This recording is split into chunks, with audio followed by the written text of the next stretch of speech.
Servus und hallo, liebe Freundinnen und Freunde, Bernd hier. In diesem Video wollen wir uns meine richtig schön blühende Odontoglossum Cheyenne anschauen, welche ich Anfang Mai 2020 von Orchideen Wichmann erhalten hatte.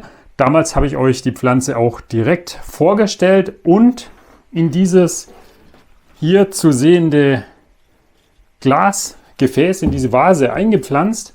Und ihr seht jetzt, knapp 1,5 Jahre später, ist sie wieder am Blühen. Damals hatte sie bereits 2 Blütentriebe, dieses Jahr sind es auch wieder 2 Blütentriebe.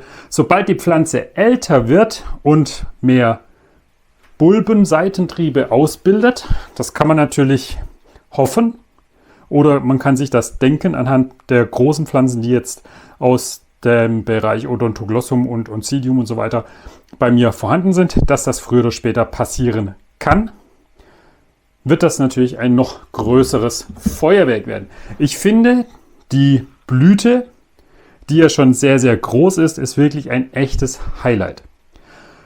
Bei mir steht sie am Südfenster und bekommt dort praktisch immer volles Licht ab.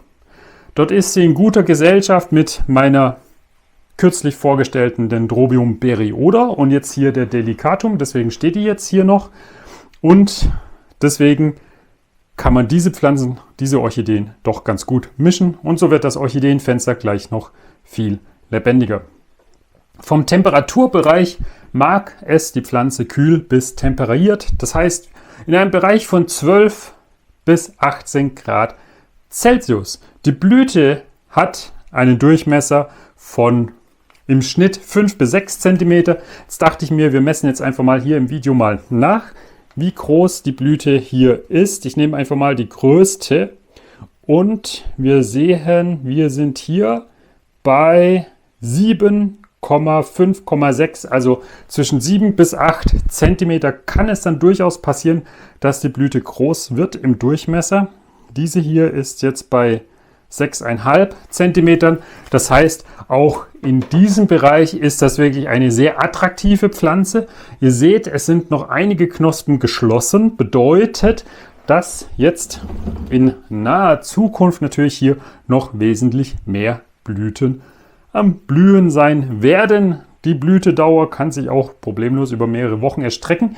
Das Tolle an Odontoglossum, Oncidium, Colmanara und was es noch alles in dieser Oncidium-Orchideen-Gattung gibt, ist, dass das Pflanzen sind, die immer sehr reich blühend sind, seltener mit nur einem Blütentrieb. Hier seht ihr hier hinten meine Colmanara alcma, auf die komme ich in einem extra Video zu sprechen.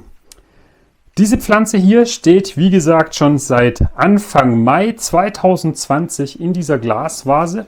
Das ist das Original Colomi. Man sieht auch hier, haben sich durchaus ein paar Algen gebildet. Das heißt, diese Pflanze steht hier schon sehr lang drin. Bedeutet, in diesem Video seht ihr hier einen Langzeiterfahrungsbericht zum Thema Orchideen in Colomi. Ihr seht hier richtig schön die Wurzeln reingewachsen. Richtig toll. Das bisschen Alge da unten, ja, ist rein optisch, ist nicht unbedingt sage ich mal, das, was man möchte, weil man das ja vielleicht sauber oder clean haben will und deswegen sich vielleicht für Colomi entschieden hat. Aber es funktioniert. Ihr seht hier unten, die Algenbildung stört die Pflanze hier oben nicht. Der Spross ist gesund und hat 2 Blütentriebe ausgebildet, wie ihr gesehen habt. Und ihr seht auch, die Pflanze wurzelt richtig schön hier ein.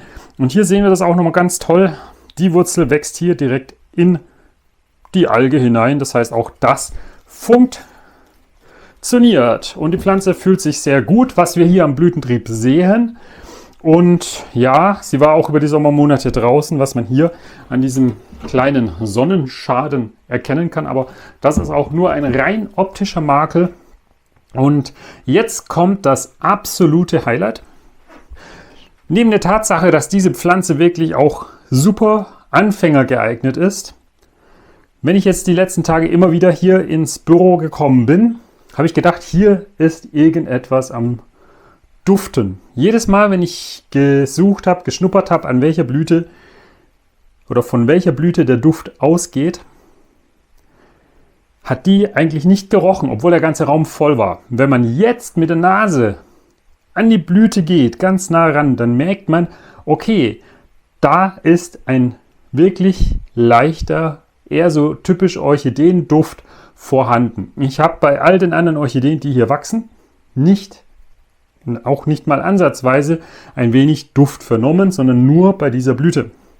Im Internet findet man zwar keinen Hinweis darauf, dass diese Orchidee, die Odontoglossum Cheyenne, eine Duftorchidee ist, aber in diesem Fall kann ich euch einen Daumen hoch zum Thema Duftorchidee geben, einen Daumen hoch zum Thema leichte Kultur von dieser Pflanze und einen Daumen hoch für diese wunderschöne Blüte, dieses Feuerwerk, diese leuchtend roten Blüten. Also ich würde fast behaupten, diese Pflanze darf definitiv nicht auf der Fensterbank fehlen.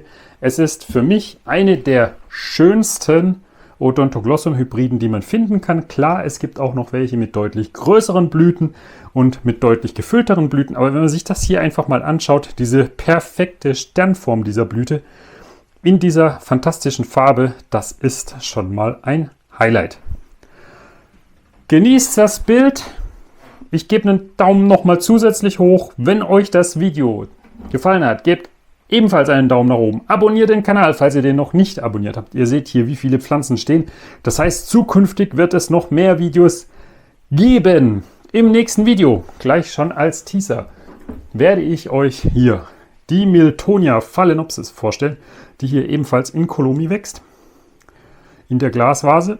Und deswegen würde ich sagen, verpasst nicht das nächste Video. Abonniert den Kanal. Bis dahin und tschüss.